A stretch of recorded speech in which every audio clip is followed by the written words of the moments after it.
Hello, I'm FerrousPilot, and we're going to be playing some more Pillars of Eternity! I'm very excited about this game. Look at it. Look at our main character. He has a torch on his pants. Mr. Unicorn Man. You can like zoom in and out, so I've zoomed in so you can see his glorious unicorn horn here. But I've also figured out how to access the stash actually, so I'm going to equip some better weapon. Let's see, this Zorp Spear.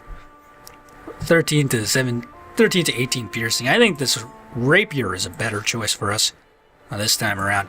And we'll switch over to that. What just happened? Oh, okay. We'll put that over here.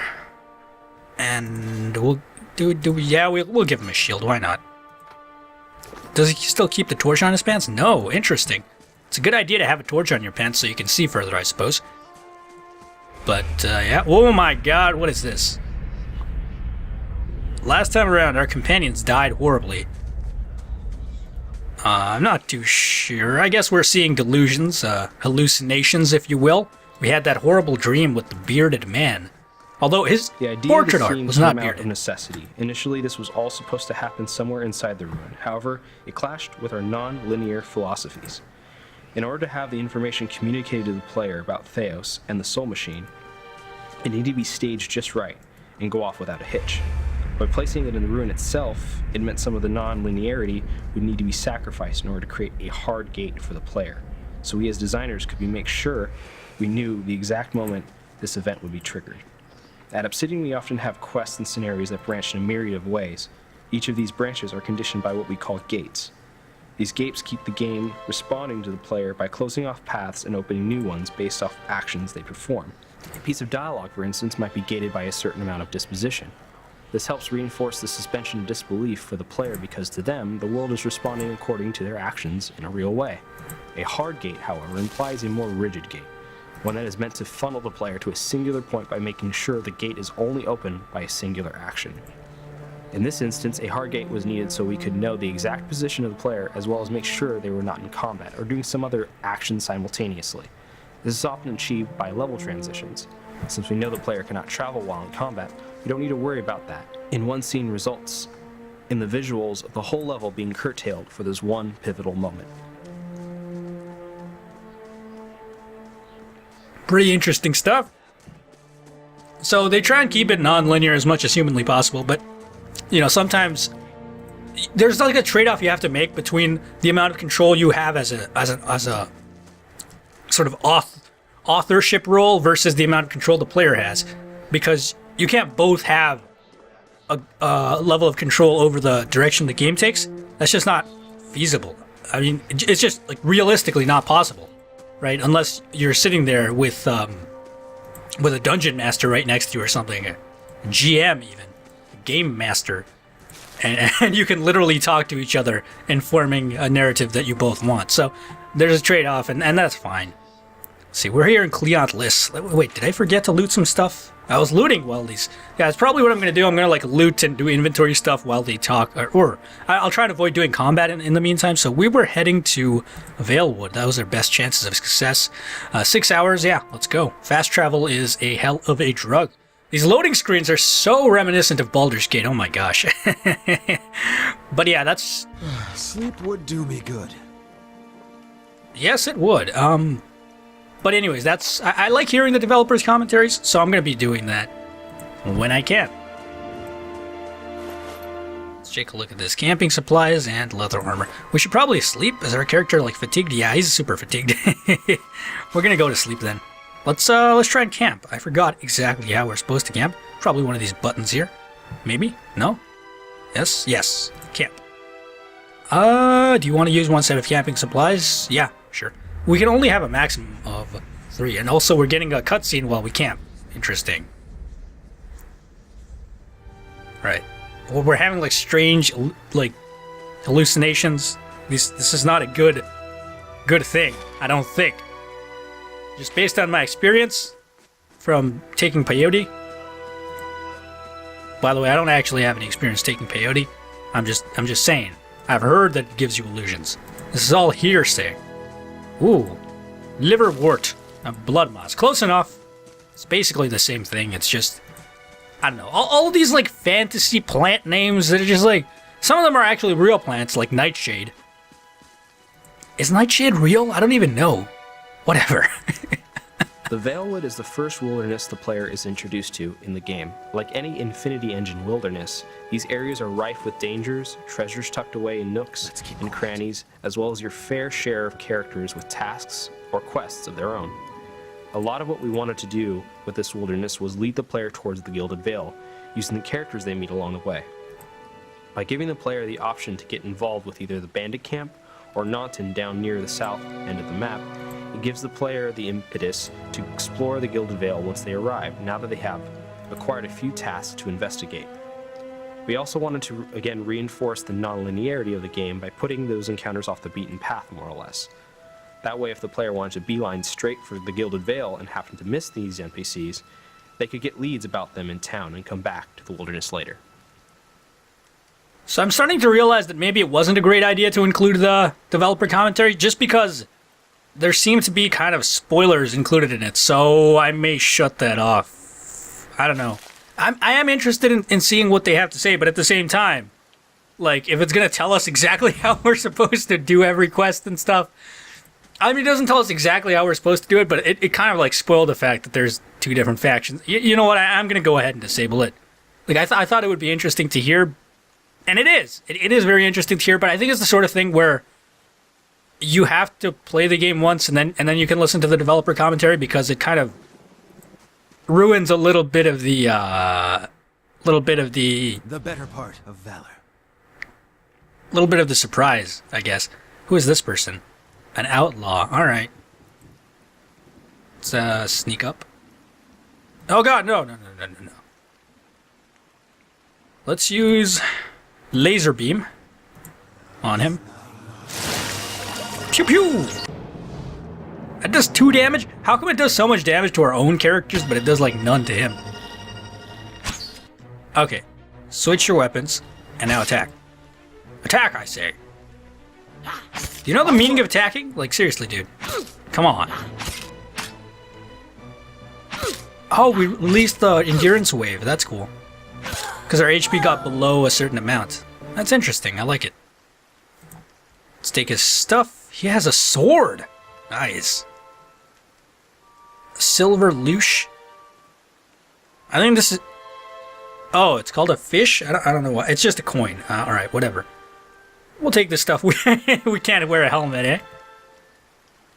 Because we're playing as Unicorn Man. Alright. Well, what kind of defense does leather armor actually have? It does recovery / something like that. I don't really care. Mace is pretty cool. It ignores... Wait. Does leather armor have... No, it doesn't have DT. It only has DR. It has corrode resistance. Interesting. What does our padded armor have? Crush, Pierce, 5, and Corrode. They use slashing weapons, so if we have some kind of slashing resist armor, I probably want to equip that one. So I'm going to check my inventory here. Man, I feel kind of bad about disabling that developer commentary, but I don't want the game kind of like spoiled in that same way, you know? I feel like it ruins a little bit of the suspense. So, yeah, that's about it. It's a shame, because I really would like to hear what they have to say. So I suppose these are the bandits, eh? Alright. Tenfrith, the young dwarf tending to the stew, looks up, startled as he sees you approach. He drops his ladle, spattering stew across the ground. What? The bandit turns. Get him, you dogs, and make sure our new cook don't run off. Tenfrith. Help! Please, help me! Ah! One of the bandits give Tenfrith a kick as they pass him and he huddles. Okay. I guess we've kind of destroyed our opportunity to make friends with the bandits. I don't know. Necessarily. But, oh, we're not in a good spot here, you guys. I don't think we have a good chances of success in this battle. I should have sneaked up on them. We should use laser beam on this guy. I think.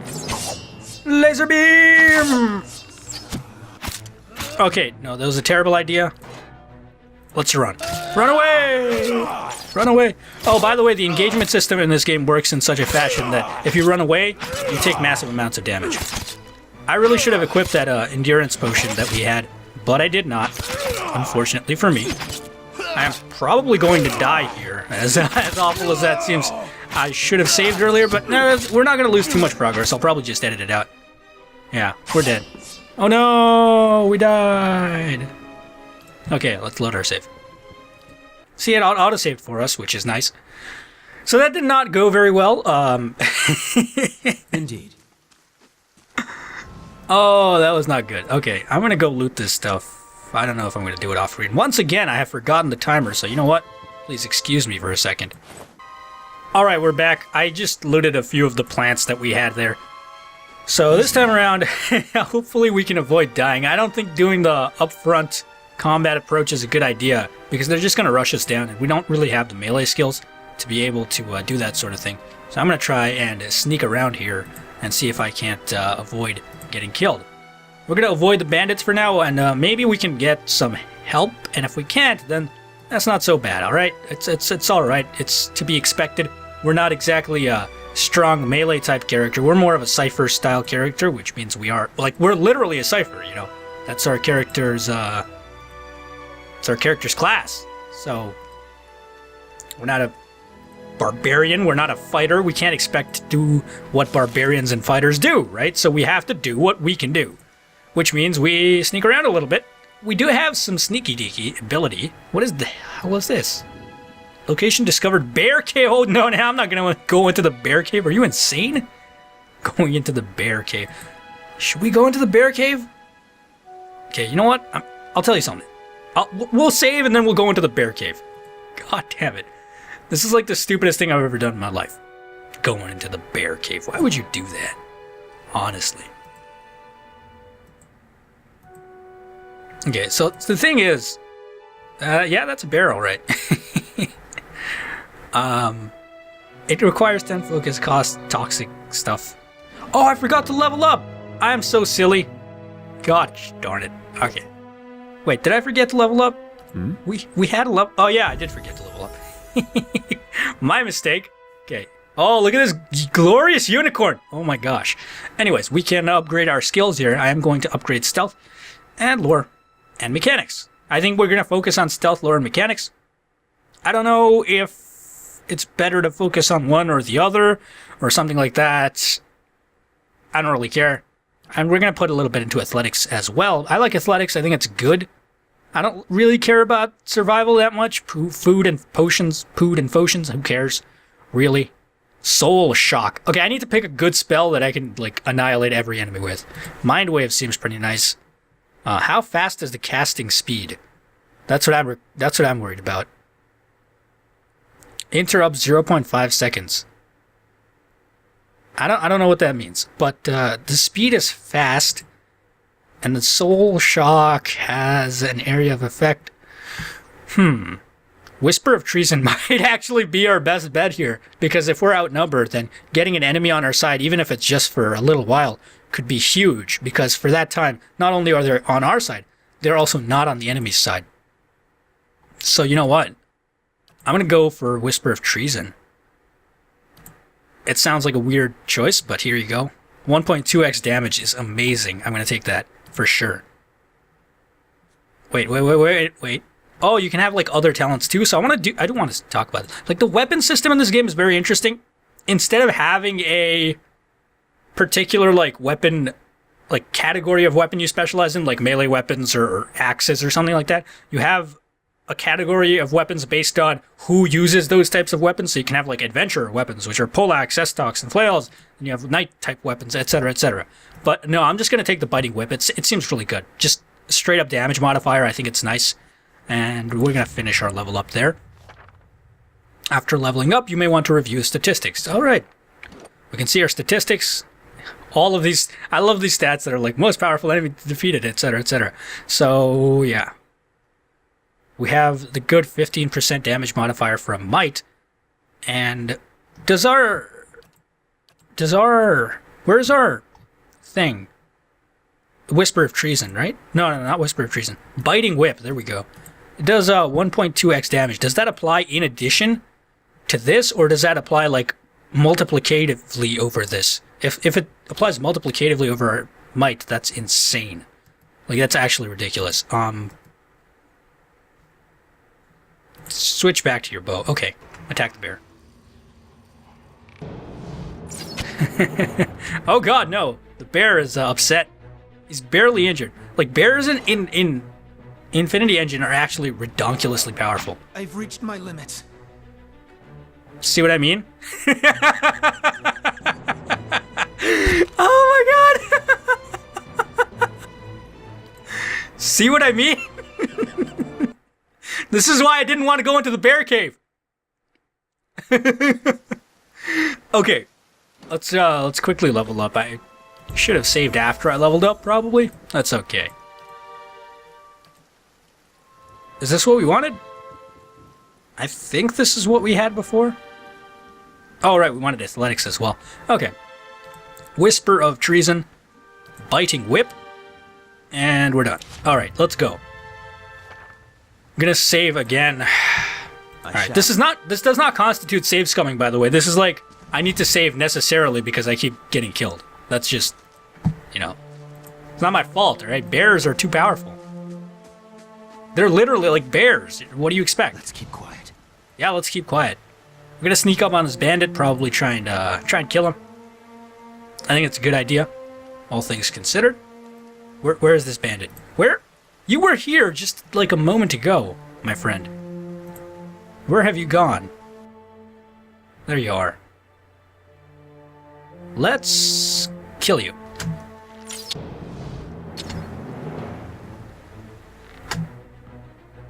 Yes, do it. Okay, now switch to the F-Stock and Rip here. Okay, now we just like wail on each other because trying to run away from the enemies, actually, if you're within melee range, it means you're engaged in combat. And if you try to run away, what happens is the enemy gets a bonus attack on you for additional accuracy and additional damage. So it's not usually a good idea to try and take it. Did we lose all our... What happened to all our stuff? Whatever. Should I equip a sword? It has more damage. Certainly. Slash Pierce, best. That's actually good. That's not so bad. What about the spear? That's a 13, 18 Pierce versus deflection. I don't know what that means. Whatever. I'm gonna stick with the rapier because it's more accurate. Seems like a plan. And we're gonna stealth once again. See if we can sort of stealth up on these guys. This guy is a dwarf cook type character. And we can avoid these bandits very easily, so maybe we should try and do that first of all. You know, and then we go in and we blind them first. You'll be absorbing the sharp end of my dagger if you don't hurry it up. Ha ha ha ha ha. I mean, if we try and talk to the bandits, I'm pretty sure they'll just attack us like they've done before. So I'm gonna go and... We can't use Whisper of Treason, combat only. Okay, that makes sense. What if I do this? Okay. I use a laser beam on this guy, and then it kind of like pierces through them. I think blinding is actually a much safer bet. But it has like such a low radius of attack. I don't know if it'll hit both of those guys. And apparently you just can't cast it on the ground. You have to cast it on a person. So that is a problem. I guess I'll just use the laser beam. It has a pretty long cast time though, which I'm not too appreciative of. But it's alright. We're gonna use it. Don't talk to him! Jesus Christ, man. Use the laser beam, for God's sake. I really wish we could use Whisper of Treason, actually. Like, really, really wish we could use Whisper of Treason outside of combat. Because I want to like stealthily use Whisper of Treason. Alright, this is what we're going to do. We're going to attack. We're going to attack Archerman. And then immediately use Whisper of Treason as soon as it's available. Okay. Help me. Yeah, I get it. We've seen this before. Right. Whisper, I am in combat. Okay, Jesus Christ. No, now I'm not going to be able to cast it. Use Whisper of Treason. Friend, use it. Use it now. Do it. Use Whisper of Treason. Oh, no. Okay, good. Now, run the fuck away. Oh my god. Okay, switch to your weapon. Just kill this guy. No, don't stand on top of this guy. Okay, okay, attack. Keep on attacking. Keep on attacking. Okay, good. Now run away. I shall. Yes, you shall. I know you shall. You're like in really, really low HP right now. Okay, switch over. We're gonna use Whisper of Treason again on this guy this time. Do you not know how to use Whisper of Treason? Or we're gonna die. Okay, not the greatest encounter I've ever had in my life. I just pressed quick load, by the way. So yeah. I shall. Why is this encounter so difficult? I don't understand. Like, oh my god. Okay. Are we just supposed to try and wail on him? Because it seems like it would be impossible to do that. I should get a potion of minor endurance and put it in my quick items, and then I can use it to recover my endurance. I'm thinking stealthily here, or strategically here. Come on, run, run, my friend, run. Okay. Instead of going after the bandits, let's just kill the singular bandit. Why did it pause? I don't quite understand. Okay, there we go. Now I understand. Let's just kill this guy. We missed. Not good. That's fine. We'll just wail on him for a little while. It should be fine. Our attacks are pretty fast. We're doing 3 damage, 10 damage. We're doing pretty well against this guy. I'm thinking we just like forget about doing spellcasting and we just sort of attack them. It might work. You know, I'll equip a sword. See, I don't know what I should equip here. Whatever. We'll attack. We'll attack the enemies. Well, let's see if we can loot this corpse first. Easy. So we'll go around this way.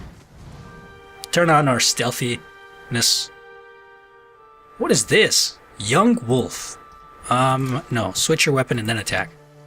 Yeah. Yeah. I don't like the fact that there are multiple young wolves. I have the greatest idea in the history of the world. We're gonna run.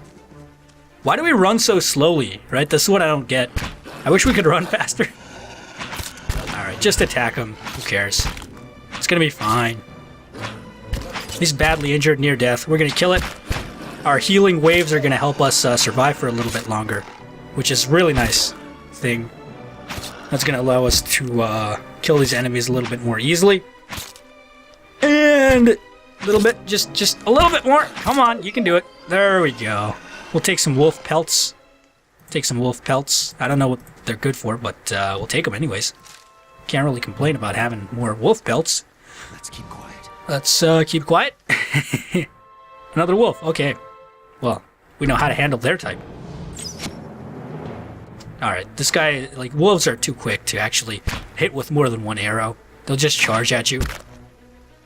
Which is a shame, but it's not such a big deal. We're pretty good at stabbing them with our rapier here. And that shield is providing us a little bit of a deflection bonus. I don't know if it's actually worthwhile to have a shield. Maybe another weapon would better serve our cause. Not too sure about that. I really wish there was a way to get around there, but there is not. Wait, is there... Oh, look at that! These aged walls appear to have once encircled this entire glade. Only a small fragment remains, and the stairs leading to the top structure have crumbled away. Let's examine the wall more closely. The heavy bricks are slick with moss, presenting a hindrance to climbing, but the stones themselves seem sturdy enough. Given the right tools, one might easily reach the top. We don't have the right tools necessarily, I don't think. You find a handhold upon one of these stones and start to pull yourself up, but the uneven bricks and the odd angle of ascent make the climb difficult, and after a short distance, your arms begin to burn too fiercely. You are forced to drop back to the ground. Okay, so we can get some kind of tools that'll allow us to scale this wall and then get to that corpse we saw up there, which presumably has a ton of treasure in it. Presumably, I don't actually know how much treasure it has, but it probably has some treasure. Northwest to Garen's Grasp, south to Gilded Vale. You know what? Let's talk to this guy, Nanton. Gods keep you. This man appears to be hurriedly dismantling his camp in quick, jerky movements. Greetings. On your way south, is it? He wipes his brow, turning to face you. The sooner you're clear of these woods, the better, I think. Never mind the woods. There's a strange machine in the ruins up north. Or something like that. Ruins? The old Engwithan place? You'll want to keep clear of those, whatever you saw. Strange things always crop up around Engwithan sites. I doubt those people you saw were up to no good. Wait. I don't doubt... Okay. Let the Glenfothans deal with it. They don't take kindly to trespassers, whatever their intentions, and there's enough to worry about in these woods as it is. His expression falls. I came across a bear in the cave to the north. Yeah, I came across that bear too, man. It sucks, right? Got the better of a friend of mine. I only just made it out with my life. In any case, the forest is already cost me a friend. I'm heading home before it takes anything else. What happened to your friend? We didn't see it coming. We were following a stag.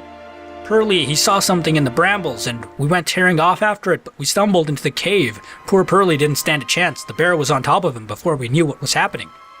And the beasts will take what they will, I suppose. He smiles sadly, and this time, Galloway's favor fell upon the bear. Where may I find this bear? We know where the bear is. Name's Nanton, etc., etc. Alright, farewell. I was hoping he would join us or something, but I guess not. Like, why is the combat so hard? I feel like we should have party members or something. Maybe we can get some party members in the Gilded Vale and then come back and do the banditry. I'm going to give it a shot, though. I kind of want to. Let's cross over here, grab some stuff. We'll loot some stuff at least while we're here. And I am going to save. This game is super dangerous. Abusing quick saves, I suppose, but... you know, for the purposes of a Let's Play, it's probably a better idea, so I don't have to backtrack all the time. The grass is still flattened beneath the wagon's wheels, barrels, cabbages, potatoes, etc., etc. Maybe we'll get some food. Food is useful, right? Oh, a scroll of Tanglefoot. Rapidly grows a patch of twisted vines that surround and entangle anyone unlucky enough to get caught inside. Characters who set foot inside the area of the effect become hobbled. Alright. Silver Loosh, camping supplies. Sounds good. Can we use Tanglefoot? Hold on. Can we use Tanglefoot? Where did it go? What are you doing, game? We did take all. And it's not here, and it's not in our stat. Oh, these are only the weapons. Okay. This is quest items, I think, yeah. This is where the gem was that I forgot to go and take back, so... Oh well. Where's the scroll? Okay, there we go. Requires 2 lore. I have 2 lore! What are you talking about requires 2 lore? Look at... Where's my lore? Yeah, I have 3 lore! I can use it. Alright. We'll put it in our quick items, and we can make use of that in the future. Switch back to the hunting bow for now, and just gonna explore this little area we have here. And then I think we're going to call it an episode. Oh, no, there's an enemy. Well, we'll tackle this enemy the next time around. Thank you for watching this episode of Pillars of Eternity. See you next time. Bye.